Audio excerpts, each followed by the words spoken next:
Thanks for listening to Fluff and Crunch, where we talk about the connection and sometimes disconnect between system, setting, and story in tabletop RPGs.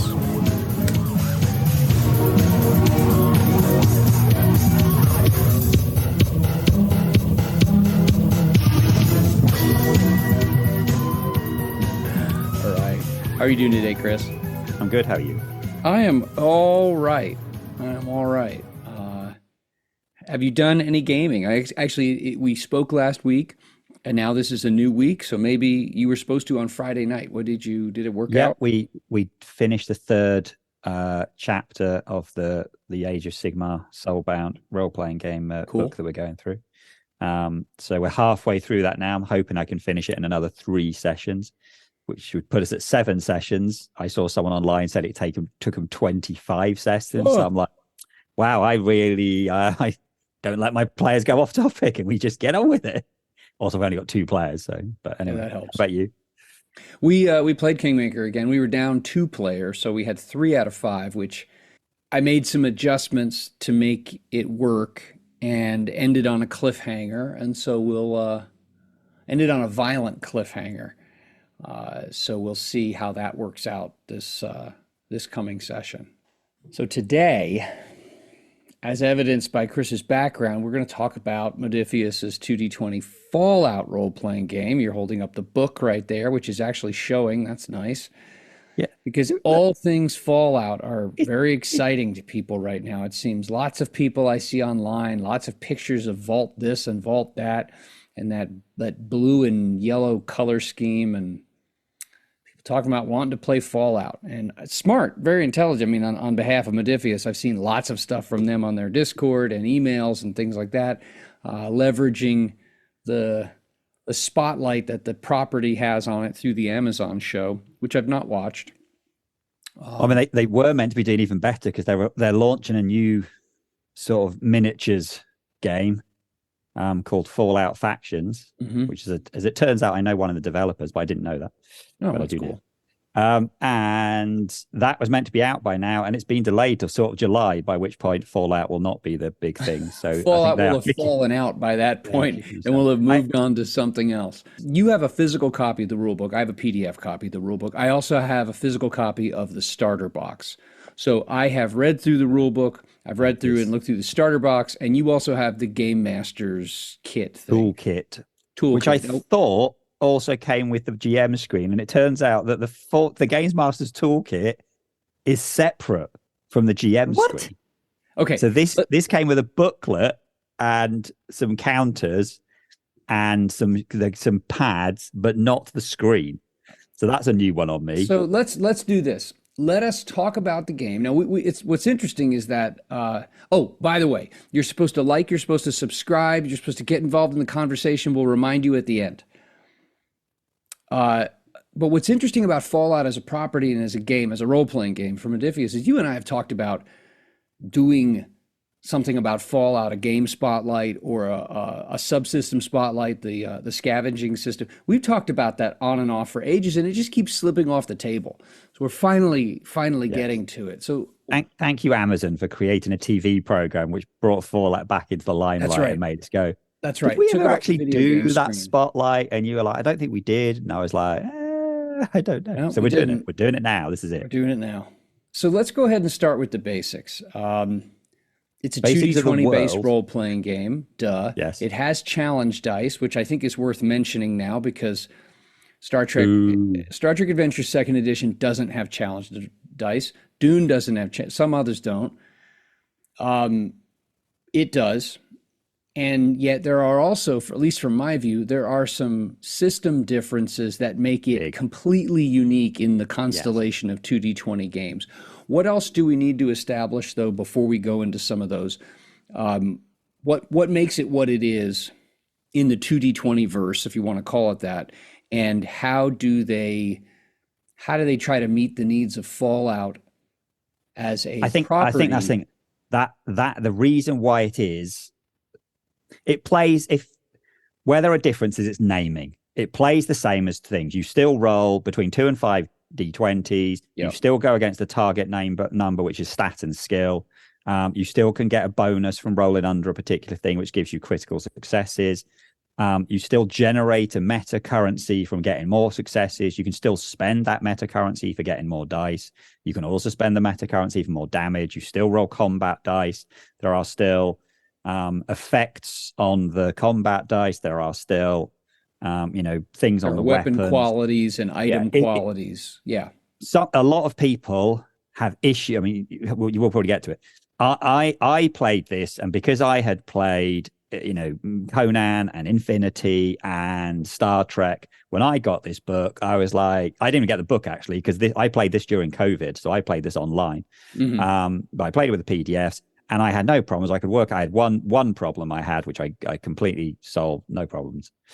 I played this because I knew what I was doing to 20. So I have seen people in the past say, "Oh, there are issues with it."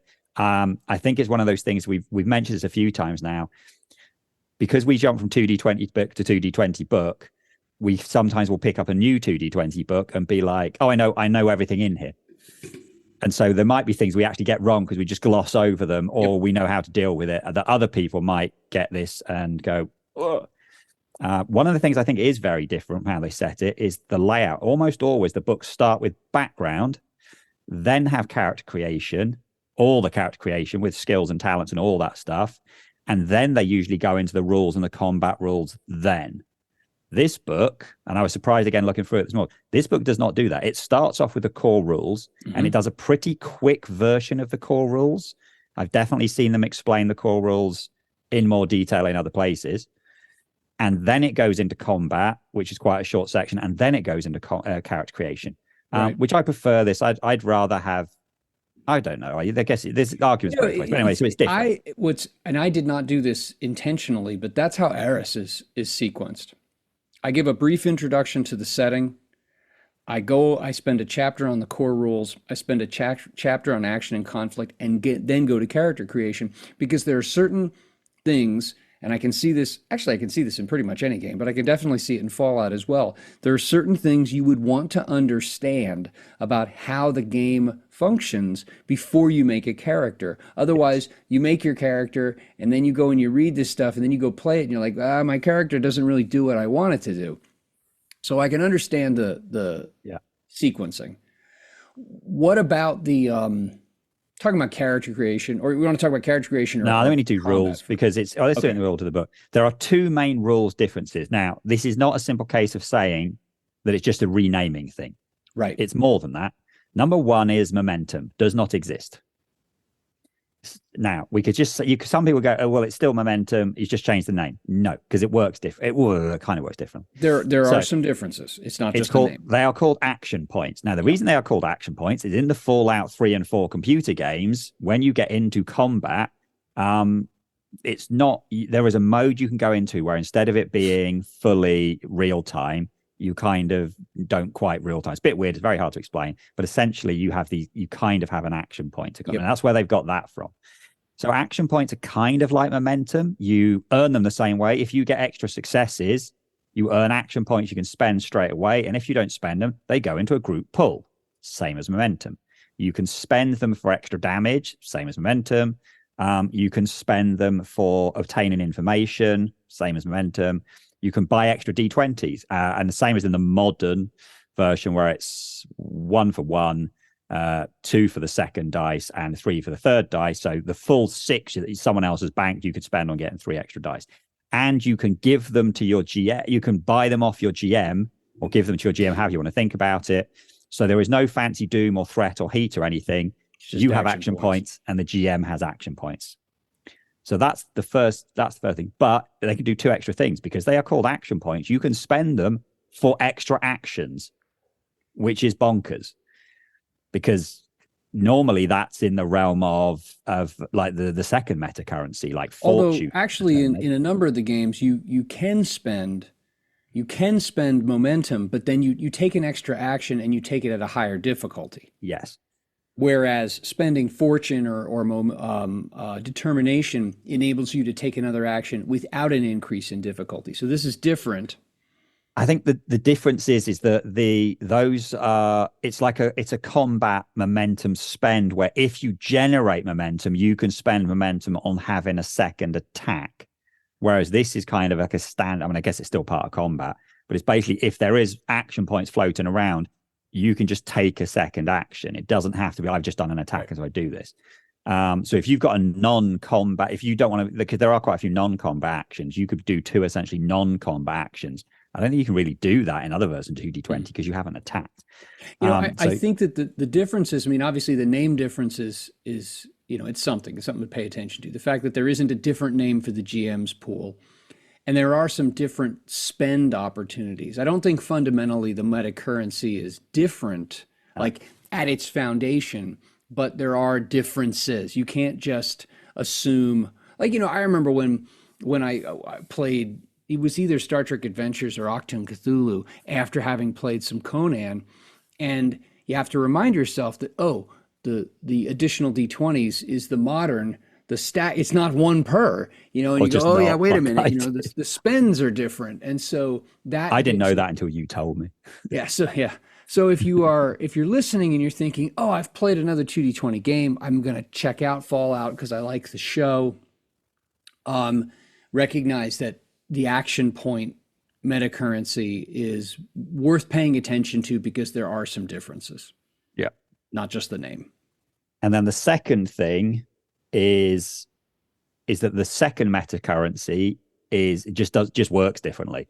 You haven't got some kind of determination or fortune thing where you get 1 or 2 points and it's your Uber thing where, usually the thing is you spend the point and you get an extra dice and it's already on a 1. So you get a critical. That's what every version of 2D20 I can think of has that.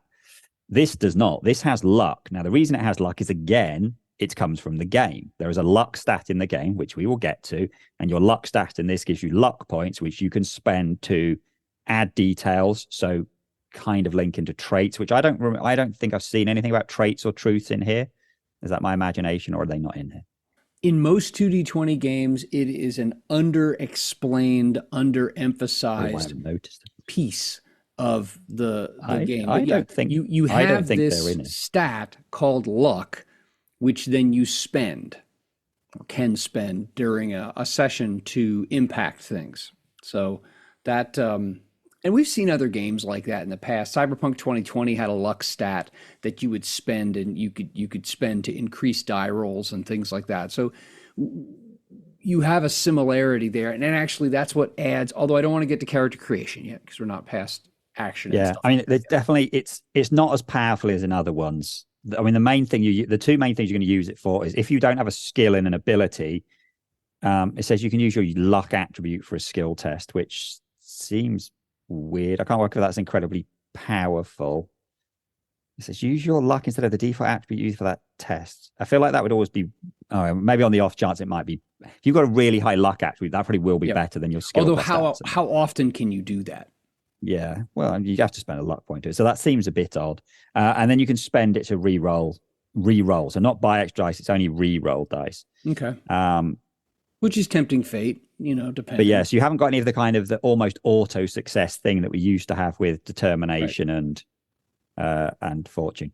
One thing mechanically, though, on the action point side is that the default for the GM, normally in every other game, the default for threat is 2 per player at the table. This is 1 per player at the table.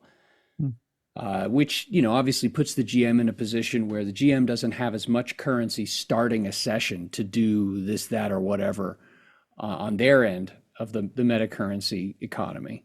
I wonder if that's because the players don't have fortune and determination, which are super powerful. They think they'll be buying more action points, so the GM doesn't need as many. Yeah, could be speculation. And I mean, otherwise the rules are basically the same. The combat rules are pretty similar to other versions of UG20 with a couple of exceptions. Hit locations come back. Yep. And the starter set comes with a die that has hit locations on it, which is handy. The reason the hit locations come back again, it's because in the game hit locations were a thing, and it's because you can have piecemeal armor. So piecemeal armor is pointless unless you can have hit locations. And on top of that, hit locations also, and this is explained in the starter box, if you get hit in the arm, you drop whatever you're holding. You happen to be holding in that hand. If you are hit in the head, you can suffer like I forget exactly how it's adjudicated, but basically like you could be stunned. If you're hit in the leg, you can't run. There are location specific damage consequences, which actually, I mean, it's hard. I obviously the more crunchy and fiddly bits you add to a system, the more detail and more texture and nuance that you add to it. On the other hand, it can also bog things down because there's just more fiddly stuff to deal with at the table. There's always that sweet spot that seems to be a floating midpoint between extremes. I actually like the way that they've handled hit locations. I mean, you could just roll the smart thing is you roll your damage dice with your to hit dice, because if you happen to hit, then you've already rolled the dice. It's just a habit that speeds up things a touch. Yeah. You could do that with the hit location die as well. And I think that it makes it easy. Obviously, if you have piecemeal armor, like what you said, you have to have hit locations. But I like the fact that there is an effect, a consequence that happens based on where you're hit. And it makes sense. And it feels like it wouldn't make table play cumbersome. So it's not like you're rolling through these, pages of tables like Rollmaster back in the 80s to determine exactly which finger got blown off or something like that. I mean, it does make the character sheet look more complicated because you have these hit locations, and each hit location has different types of armor because you have physical energy, radiation, and poison damage, and therefore the armor has different kinds of damage resistance for the different things. But again, it's a quick look on a table. I mean, again, I played this; it didn't super slow down. But it's matching the game. Yeah. Okay. So if you didn't have that in the game, you're losing part of what the Fallout computer games. I mean, the film TV program doesn't go into this much detail, but it's in there. So it's a nice little nod to this is going to be a bit more crunchy than some of the other games you might have played, like Star Trek. Yep. Because we're trying to match the role playing game pretty well, and so again, that's another example of them matching the role playing game pretty well. And on top of that, they have you have 6 stats plus luck. So you have 7 stats. Your stats they do spell out special. Just like in the game. Again, I think when it comes to call it the color scheme and branding, the visual and the gameplay branding that makes Fallout stand outish or is like clearly identified with Fallout, it's all represented in this tabletop game, which is cool because actually someone who's coming from the video game world who maybe isn't that much of a tabletop gamer, I actually think this could make the transition easier, but also like more fun. Like, oh, it's just like that, but I'm sitting here with other human beings. So are we the same? If you're coming from the TV show, now you'll see this little character. I think he's called Vault Boy, but I could be wrong about that. The little big guy boy, with the hair. And he's great because literally next to everything, so next to all of the special attributes, so this is strength, perception, endurance, charisma, intelligence, agility, and like we said, luck. Those are your stats. And there's a little different picture of how he works. And then we do have skills in here. And again, next to each skill is a little picture of him doing something. And then we have a whole massive list of, normally they would be called talents. In every other version of 2D20, these would be talents. Here they're perks because that's what they're called in the computer. They're called in the game. And you have a little icon of Big Boy there, like, doing different things, actually doing lots of violent things. Yeah, some of them are very violent things. But they are funny little bit. Like you said, it is really hitting the theme. This is one of the books that, like, you read the book and you're like, wow, this is they totally get Fallout doing this. I'm gonna actually say that and this is putting aside my preference and my own likes, dislikes, whatever. I think that compared to this goes the farthest to accurately and precisely model the game, even more, an existing property, even more than Star Trek Adventures. Yeah, and that's totally not a knock on Star Trek Adventures, because I think that Fallout has an easier time of it because it is crunchier, because it came from this video game and has all this, again, visual branding and ideas of stats and system sorts of things that they have, I think, brilliantly translated onto paper from a screen. this is an analog version of the video game, Yeah. like in all ways. It's really impressive in that respect. I mean, it really is. I think they did a really good job of literally taking the game and going, right, well, we're going to take these bits of the game, and they mapped it onto 2D20 relatively easily, which just again shows how versatile 2D20 is. We do get one other really weird thing here, and then it's kind of mostly standard apart from some other stuff with some other subsystems. This actually has levels. Now, it doesn't have levels in the D&D style of when you level up, you get some cool new ability, because essentially every time you level up, your health goes up, you can choose to increase a skill, and you gain a perk. So it's actually a very simple leveling system. It's more akin to something like Savage Worlds, where you're leveling up, but every time you level up, you're basically getting the same thing you got last time. It's a thing to match it to the game.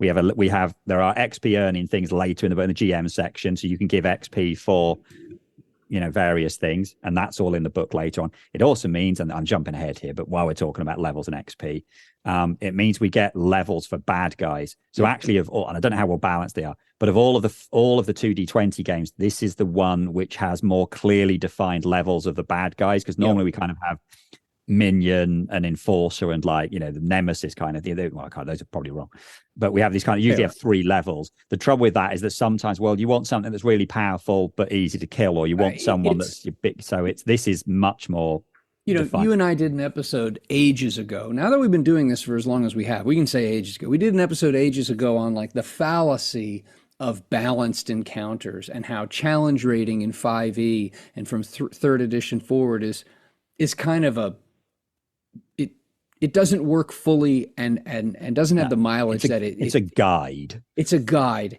It's not scientific, it's not perfectly objective and quantitative. This is you're right that all the other 2D20 games, sometimes figuring out how to, if you want to try to balance an encounter or make an encounter it's easy to make them easy. Sometimes it's harder without making them overwhelming. Yeah. To make them really challenging. This seeks to provide you a means by which to do that. And it's very closely tied. We don't need to go into detail about it, but it's very closely tied also to experience rewards based on how long did you take to solve this problem? You should get about this many. Or how many sessions did you take? What level were these monsters versus your character? This is about how much. So it gives you some guidance that's tied to these levels that is expressed in experience rewards. So that is entirely unique among the 2D20 games, and I think potentially useful. And also, for people who are coming from systems where whether it's real, whether it's true and accurate or not, that is a norm. That could be a point of attraction where you're like, oh, this system does that too. That's what I expect as normal in a game. So it does it. So I'm going to give this a fair shake. Creating characters in this is pretty straightforward. It doesn't really go into a life path thing. You're picking an origin, which are if you know the Fallout games, he's got Brotherhood, ghouls, super mutants. For the people watching the program, you can start as a vault dweller. I think a lot of the other books that have come out have extra origins. But pretty much all these origins is they give you a trait. Now, I've checked with the index. This is the only place traits exist. So a trait here is more like they were back in Infinity Conan day, where a trait is like another word for a talent that comes from your origin. There are no rules for truth. Although I don't even think I'd call it a talent. I would call it like a descriptor that you might end up incorporating into the game or not. It's like a bold-faced adjective related to your character. Well, some of them actually have, like rules ability, so the robot has particular things from being a robot, and so they're kind of like that. They're not, they're basically because you're a dwarf, you're good at stonemasonry. They're that kind of thing. They're the racial abilities. So that's kind of what they are like, which means there are no traits or truths, but truths is, if you like truths from another 2D20 system and you wanted to add them to Fallout, it would be very easy. Yeah. But basically you pick you just pick your origin, which gives you some kind of bonus. And then you basically go through, pick your stats, pick your skills, choose a perk, choose your starting equipment, do your drive statistics, and you're good to go. It's very quick. So, yes, I'd like it to have a life path thing, but I'm pretty sure when I did it with Scott and Brian, the point was they were both vault dwellers. So, they've been in a vault They leave the vault, can't remember why. Now you're in the wasteland.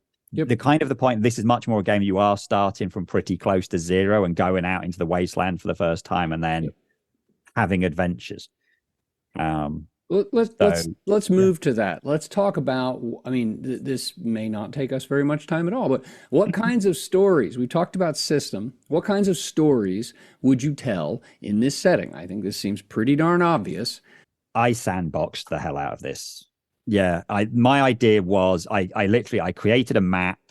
I took a real life map of San Francisco and the outskirts. I went slightly to the, I think, well, I can't do east and west very easily, but I went slightly to the east, found some wilderness, said that's where the vault comes out. I put some other things on the map, and then they went and just did things. And then I kind of run it like how the game would be. They come across some people, and these people are like, these super mutants down this tunnel are stopping us trading with other people. Can you help us out? And they're like, yeah, we'll do that because we're nice. And they kind of fumbled their way through with a vague idea of they were trying to head west because they thought the ocean was that way. And I remember them eventually with a lot, that's how most Fallout things go. That you've got a big mission. On your way to do your big mission, there's lots of little missions. Yep. One of the episodes, early to mid episodes of the TV show literally makes a joke out of this. That basically, I can't remember the wording of it, but literally joking that kind of, while you're on your way to doing something important, lots of these other little things get in your way. Mm-hmm. That's what happens in the game. You've got like a big, something big's happened. You've left the vault and you're doing thing. But before you can do thing, you've got to do this thing for someone else. And on the way to doing this thing for someone else, you get sidetracked in this other. And by the time you've done all these side quests, you forget what the main quest is. Actually, what's handy in that? Okay, now this is, by the way, is tied to levels and it is tied to the experience system. So this is explicitly addressed in the GM section. What's handy about that is this provides, I think, a lot of guidance for GMs. Like how do you make it feel like that? Well, it makes sense that, okay, I have this big thing and I have to head across this treacherous terrain and area, and I'm going to an unknown place. Well, things are going to happen on the way. And it's not just some like stupid random encounter like, oh, I'm on my way to this village and a basilisk comes out of the forest. And, you just have to deal with something that's a total non sequitur. This makes more sense in that respect. So I like the fact that they provide that guidance. And again, it fits in the game. Again, we see it in the show. All these things tie together well. Yeah. So story-wise, that works. Before I get on to talking about why would you even do sandboxing? Because that doesn't sound very interesting. Because part of the thing Fallout, they provide some key rules in here, which does make sandbox explore in a wilderness, kind of like you're doing Kingmaker. Yeah. There's the rules. There's a reason why this would be possible. I just want to point this out. The first 80 pages of the book have the core rules, the combat rules, and character creation. The next 100 pages of the book are equipment. Yeah. So there's more equipment, and you think, why is there so much equipment? Well, part of the reason there's so much equipment is because so a lot of this equipment is found. A lot of it would be scavenging, bartering, stealing, and also modding your equipment. So everything that your character can have, so pretty much every gun, every weapon, every part of armor can be modded with a whole bunch of different mods, which again now that's going beyond some of the computer games. That's going into kind of more of the really modern ones where that was part of the thing. Yeah. Because in Fallout 3, I don't remember modding stuff. I would make stuff and I'd find it. But modding is a much more. So again, they know the property. They've gone into something about property, and they've brought in these different elements from different versions of it. Yeah, the gear. Although for a post-apocalyptic world where scavenging, scrounging, and moving through a wasteland, you have to have lots of stuff. Yes, that actually, the survival side of things, I think, requires that stuff be important. Like you can't just go get things at a store. You're going to have to find them, and providing this massive diversity of things and then adding in this, modification rules and whatnot. I think that makes sense. It is funny to think that, almost a third of the book is just crazy gear. But I think it makes sense for the property and the kinds of stories that you would seek to tell in the setting. And it's kind of, again, it's the kind of stuff you only need to look at it when you need it. Yeah. If someone finds it or they wanted to make particular things, they remember it from the game or they want to do it from the show, it's in the book. but it's not like you need to look at it all the time. There's a lot of tables full of stuff which is useful. You don't need to check. Yeah. So now, in terms of why it works in standard, there's a chapter literally called Survival, which is the last real rule chapter, and then the rest there's a load of description of the different factions in the game. Yeah. So we get them rules. We get rules for fatigue, for hunger, for thirst. I have to say these rules are a bit weird. I remember playing it like and kind of thinking some of this doesn't really make sense, and they have kind of these weird times. So I'll give you an example. You got this thing about you're hungry. You're full if you've eaten, but then after an hour you become sated, and after 4 hours being sated, you're now peckish, and after 8 hours being peckish, you're hungry. Question: Is you're hungry. Is the term peckish used in the game? I don't think so. I mean, the game as in the video games. It could be, but so when you're in the game, there are a lot of conditioned things that you get that it'll pop up, but mostly you just kind of ignore them. And at some point, your character's just like dragging a bit, and you're like, oh crap. And then you go and look and you realize, oh no, I haven't drunk anything, I haven't eaten anything, and I've got radiation. Well, so then you just like, you eat, you drink, you take your rad away, and you're fine. Is not exactly a commonly used term. I don't know if it's in the video. I haven't played the computer game. I think you generally, you have hunger and you have thirst, and I think it was probably just a bar or a number. Okay. So obviously they couldn't do a bar. They didn't want to do a number because then you'd have to track a number. Yeah. But instead, so here what made me think you're tracking is time. You're having to track how long is it since you ate, drank, and so on. And then there are penalties if you keep not doing it, then you're starving, you are dehydrated, and you get problems, which mostly gives you fatigue. That is a little bit of bookkeeping, but it's the kind of thing, I think when we did this, we kind of hand waved it and went, let's just worry about the end of a day. If at the end of a day, you haven't eaten anything or you haven't drunk anything, there's a penalty. I don't think we worried about the steps. I think a way that you could handle that is, do your characters have the necessary supplies? Yeah. And are they, at least by clear implication, making it clear that there's time plugged into their day to consume those things? Because I mean, oh my gosh, that would be a launch yourself over the table and strangle your GM moment. It's like, I'm sorry, you're losing points because you didn't tell me you were sipping from your canteen. Yeah. Like, give me a break. But yeah, it's way more survival crunchy in that respect than any of the other games. Yeah. So we have sleep exposure disease, and then we get to the thing that should be really fun and cool, which is scavenging. Yeah. Now, the scavenging rules gives this thing about where to scavenge. It gives us a whole bunch of stuff about scavengers. Scavenging, you have a category of the location. You have a level of the location. You have the scale, which is how big is the place you're scavenging. Makes sense. The degree to which it's already been scavenged. Makes sense. And what items you can get in there. And then it breaks down these items, this table, and it gives us a table for degrees. And then it goes table with degree and what is it, scope? That's actually two tables smushed into one. It's actually a tad confusing. Let me say this. Then you go a couple of pages forward in the book and you find a bunch of these tables for random stuff, clothing, ammunition, this, that, and the third. And there's no explanation of how the damn rules work. Okay, I'm gonna say this, and if the Modiphius people decide that I'm persona non grata, that's life. People have been saying this for years. There are times when Modiphius is so ferociously bad about explaining their rules and making them clear and providing notional examples to drive home how a rule or subsystem works. And this, honestly, is darn near the top of that list. It's awful.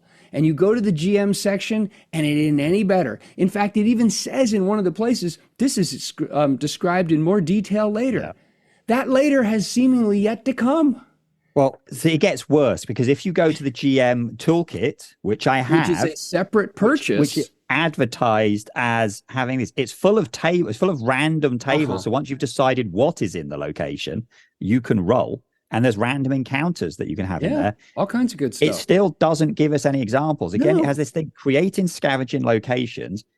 It gives us a thing again for scale and category and other and degree, but it doesn't actually give us, I mean, it wouldn't have killed them to just give us 2 pages of example scavenging scenes that you could use. Exactly. I've got like 30 pages of flipping random tables. Like, honestly, I don't have something I can use. And I say this directly to the folks who wrote this stuff. Like, who read over this and didn't say, wait a minute, this is not explained. Like, how is someone coming in from the outside going to make sense of this? You have all these tables, but it is not clearly, I don't even think by implication, it is not explained how you determine, well, is this location, is it more of a, how many rolls on the clothing table? Or am I including ammunition here or not? I mean, I could imagine where you could have a site that in and of itself would not seem to imply the presence of ammunition. However, since it is larger and since it has been gone over a few times, there could be ammunition left there from other people who had scavenged it in the past. There's nothing to explain this. And so some of that stuff is in the GM toolkit. But even in the GM toolkit, it lacks it. Literally, this is how way you can think about going it. So it goes over in the GM toolkit. It's 2 pages. They easily could have put it in this book. Look, I got to tell you, you do not present a call it like an A-list subsystem, something that is, I believe, scavenging is instrumental to Fallout as a setting for the stories you want to tell there. You don't not explain a system like that in your core book. You do not ask people to buy something else, which then itself is incomplete. Like, seriously, I don't understand. People bitch about this stuff on their Discord, people have in their forums before, people do on other social medias. It's like, it is something that Modifius needs someone who is like the non-rules person, the non-2D20 rules person to proofread every single thing they write. So almost like a non-gamer and be like, I don't understand this. You need to explain this better. Because there are places where they just fall flat on their faces. And what's crazy is that the rest of this game, I think, is well presented and explained. Now, as a GM using this, when I looked for, and I'd read this section and went, huh, and I went to the GM section and I read through the GM section. And you went, and I, okay, the rules. Okay, I've got a page about safety and consent. Okay, well, you have 2 pages about friends, that. I ignore that. Then there's the thing, quest, campaign. Okay, there's some good, there's a lot more stuff in here than a lot of other GM sections in 2D20 games. Yep. How to give experience points. Oh, there literally is nothing. Nope. So I just had to work it out because at that point there was nothing. It's like the person they tasked to write those pages didn't do the work, and no one remembered that the work was supposed to get done. So I just had to work it out. So I remember I've found it now because I did this because it was all online. I created a Google Slides thing, so a PowerPoint with loads of tables in for all the rules that I could quickly refer to instead of flicking back and forth in the PDF. Yep.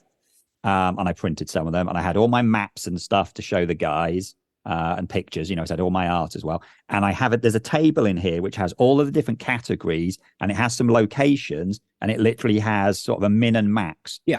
If they search and what kind of stuff they could find. Yep. But I made that up myself. It wasn't explained anywhere in the rules. That is how to use all of that. Well, that's just like a table I can use. So when they go with searching something and you get so many successes, I had decided in this place there was going to be there's going to be some armor, and this other place there wasn't going to be any armor or weapons. This seems like you buy a model kit. You buy a plastic model kit, and you see like there's a stack of 4 or 5 of those spines just covered in model pieces, and there is neither an inventory list nor are there instructions on how to put the thing together. You're like, I think everything is here. I've just got to figure this out. Now, an experienced GM, fine. Someone coming in new to run the thing, it would have been so easy to have one more page of explanation of how for a GM to create it instead of dumping it into the Games Master Toolkit, which is then not even explained well. Yeah, and then 2 pages of sample scavenging locations. Yep. Considering how many pages of tables are in here. Yep. Because then the thing that's annoying is that in a lot of the tables in the book, for example, in the equipment section, are just tables of stuff. But then when you're doing scavenging, it's random. So what most of, and I'll just flick you to page. Here we go. So here's an example. So it's what I do think where it blanks it out. Okay, here's an example of these tables. These tables are basically the same as the tables in the book, but they have 2D20 roll things on the front of them to make them random. So I mean, all we did is that every time, once we decided what was in a location, I just rolled the dice and used the equipment table in the book, so it wasn't a hassle. One of the things that does annoy me is all those tables, they are 2d20 locations, which means, because I'm not sure they worked this out, the things that are on the 2 and the 40 are way less likely to turn up. And the stuff in, so you end up just getting the same stuff again and again. Is there any, because you're creating a bell curve in that roll, was there any kind of, were they deliberate about how they sequence those things? Looking at it, I'm not convinced. Because so there's one here for beverages, and if I look at it now, dirty water is the most common thing because it's around the 21 mark, which is your average. Yeah. And then either side of that is beer and purified water, and then the far extremes are wine and vodka. So that makes me think, yes, they have put some thought into this. And so there's an ammunition one where mini nukes are the far end of one thing. So yes, I do think they have actually put thought into this. But obviously when I didn't have that book, I just had the equipment list, so I didn't have anything. So they have at least put some thought into how they were going to do that. But it does kind of end up, the scavenging rules should have been better developed because it's a key thing. There's 100 pages of equipment and there's loads of pages on crafting. You know what it's like? And there's not as much for scavenging. It's a little like, it's a little like, but far worse than Starship Combat in Star Trek Adventures. It is. I mean, because at least the rules are there. They're badly explained, but they are there. This is basically missing stuff. I mean, I for years have had people on thing going, please recommend me a system to play Fallout, and I've gone and play Fallout 2D20. It's amazing because I have a mental recollection of playing it and it being lots and lots of fun. What I've forgotten is that I had to do some of the legwork on getting the scavenging rules to work. I'd forgotten that. Again, an essential subsystem for the setting to tell the stories. And I'm going to be really bad and punny here. They fell flat on Fallout. That was terrible. That was shocking. Yeah. Now, otherwise, let me pull out of my my negativity death spiral here. Otherwise, I think the game is well presented. It checks all the boxes for the look, for the vibe, for the this, all that of the setting. Personally, there's something I find off-putting about the look, the tone, like dark humor. I'm fine with dark humor. I'm fine with a little bit of camp now and again. That's fine too. But there's something, I don't know, this flavor of camp and that type of the level of violence in Fallout, like I find the combination of it kind of off-putting. So I personally, I have gone round and round as to whether or not I want to play this game, and I probably actually don't if I were to play it as it is supposed to be, like setting-wise presented. But that is... Yeah, I mean, I think if you've played the computer games, if you've watched the TV show, the role-playing game, other than scavenging, and even the scavenging rules, once you work out how they're meant to work. Once you figure out how they're going to work. I figured out. I mean, I was a bit nut when I've looked at some adventures and realized even those adventures, they're not providing me with decent scavenging locations. Which is nuts. Thinking, like, seriously?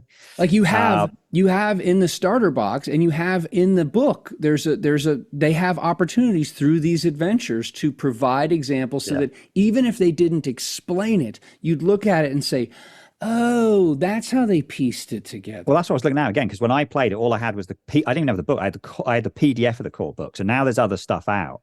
I'm looking through this stuff, expecting to see just like you have for a bad guy, like a monster, a little table of scavenging location and all of the categories. And they don't exist.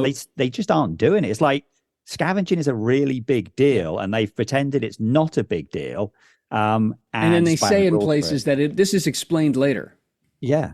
Where? And so it's like they've decided that's not an important part, and we're just going to get on with telling the story. So, but I played it, and when we played it, we had a lot of fun. Yeah. And having watched the TV show, and Brian's watched the TV show, and Scott probably 6 months from now will watch the TV show because he's always behind.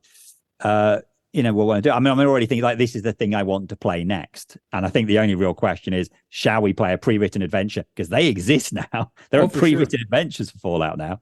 I mean, I was amazed because I have to put how and say I was wrong. I have for many years said the only thing they support is Star Trek. I've said they support Star Trek. They put a few things out for Acton Cthulhu, and everything else they have completely forgotten. That is not true. Okay, in terms of Fallout, there is a Games Master's book. There's a settlement guide. There is a Wastelanders or Wanderers guide or something. There's some other books. And there's quite a few adventures out for it. Yep. So I am straight up wrong having said that they are not. Well, no, you were right a few years ago. You're not right anymore because the No, situation has changed. I'm but they interested have to see. been supporting it. So. Yeah, I'm interested to see how or if it takes off, if there's traction among gamers because of the show. You know, now we have 3 properties pushing it. You know, so we'll see. We'll see. But I mean, it's all like you go to drive-through. It's the thing being advertised on drive-through. Yeah, they are advertising it. I'll end with this. I think if you're interested in Fallout, if Fallout as it is presented either in the video game or in the Amazon series, if that look, if that feel, if that kind of vibe of story is of interest to you, I think this game would be great. There is one thing you're going to have to figure out on your own, but otherwise, I think it's a really solid game. Makes me think that is something I can write on my. That's what I need to write. I need to write an article on the blog for scavenging in Fallout, which actually takes some of the stuff from the book and some of the stuff in the other book and says this is how you actually come up with locations. And here's some sample locations for you. You're hired. And put that out there. So next time that people say Fallout's rubbish, I can go, Fallout is not rubbish. They just missed a bit out of the book. Go and have a look here. That'll help you. How long do you think before you can have that done? I would say I was going to do it tomorrow, but tomorrow I can't. But yeah, by the end of the week, I could have this done. So I'm going to hold you to that. And so at least I can have the first part of the article. We're going to put a link in the notes here. Now, there's a link to our Discord. You should join. There's a link to our YouTube channel. If you're listening on the pod, you should subscribe. You should subscribe to the pod. You should get involved in the conversation wherever you're listening, whatever. But we'll also put a link to Chris's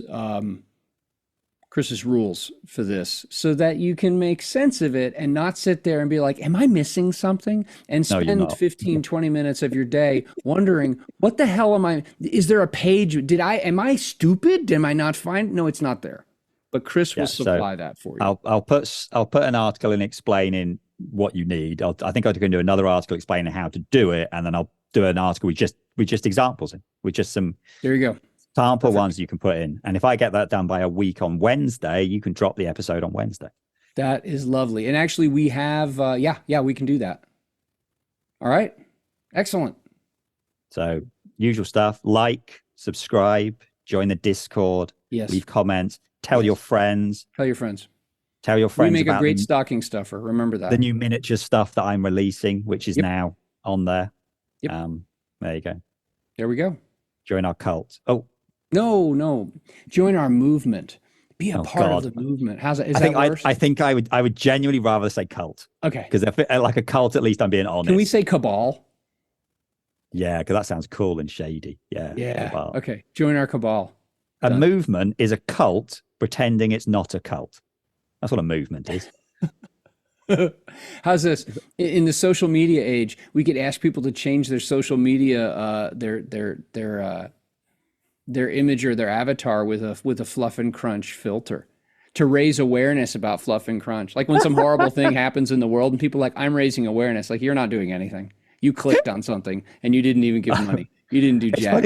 It's funny when you see people, usually people are built, or people don't use Facebook a lot, who have still got, things that are sort of 2 years old. Right. You were all about the thing that week. Okay, great. All right, that's what we should do. We're going to offer Fluff and Crunch social media filters so that when the thing comes around, you can raise awareness and stand with the thing and Fluff and Crunch's cabal. Right on. All right, we've done our piece.